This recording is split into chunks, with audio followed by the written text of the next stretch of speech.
Buvayda tumani Qoraqum mahallasida istiqomat qiluvchi 3 asrni ko'rgan Huvaydo momo bu yil yana bir bahorni, yana bir Navro'zni qarshi oldi. Yaxshi o'tiribsizmi? Ha, yaxshi. Navro'z bayramlaringiz bilan. Alhamdulillah. Nechinchi Navro'zni ko'rishimiz? 130. 130-chi, Xudo ziyoda qilsin.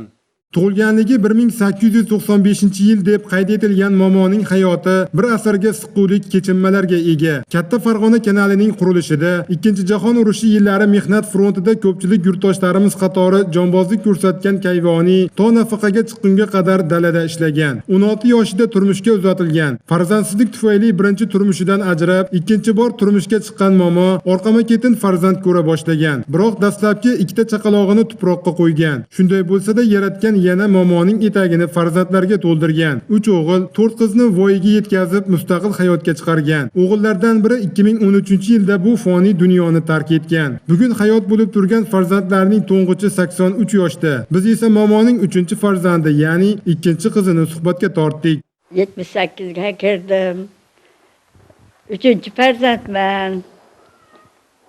Yaşligimizda hammamizni ham ahal yuvib tarab, ketma-ket qarab, oilamizni boshqarib kelgan onamiz. Bugun Huvaydo momoning 6 ta farzandi borligini oilada hamma aniq biladi. Biroq qolgan avlodlar nechtaligini na momoning o'zi, na farzandlari, na boshqalar aniq ayta olmaydi. Ko'pincha hisobni adashtirib yuborishadi. Endi bularni sana bera olmayman men endi daftarda qog'ozda bor hammasi. Hozir o'zimnikini, nevaram o'zimnikini aytolmayapman, hozir nechani darov. Evaralardan nechta?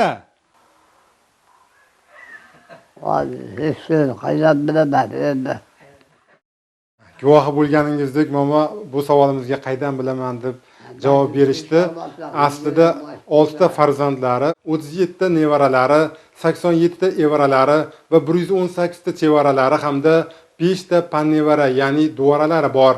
Kenja kelin Dilorom aya momoning oyoq qo'li, ayniqsa to'shakka mixlanib qolgandan buyon joniga oro kirmoqda. Hamma momoni Dilorom ayaga ishonadi, ammo tasvirga olish jarayonidagi ozginagina vaqt ichida payqadikki, momo o'zini shu kelindan boshqasiga ishonmaydi. Ishonishadi, baribir meni chaqiradi, nima bo'lsa. Diloram ke, bolan Diloram, biz sheydamiz, bizni ham chaqiravering desa, yo'q, o'sha menga urgangani uchun onamda ber, bunimda ber deb.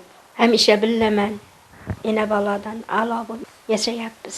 Aytishlaricha momoning yaqinlari orasida ham uzoq umr ko'rganlari bo'lgan. Bobosi 101 yoshga kirgan, tog'asi 130 yil yashagan, ammasi esa 125 yil umr kechirgan. Shajaradagi bu jihat bo'yicha genetik olimlar ham o'rganish olib borishayotgan ekan. Momo bizni uzundan uzoq duo qilib kuzatdi. Biz ham bu nuroniy yana ko'p yillar Navro'zni ko'rib yurishini tilab qolamiz.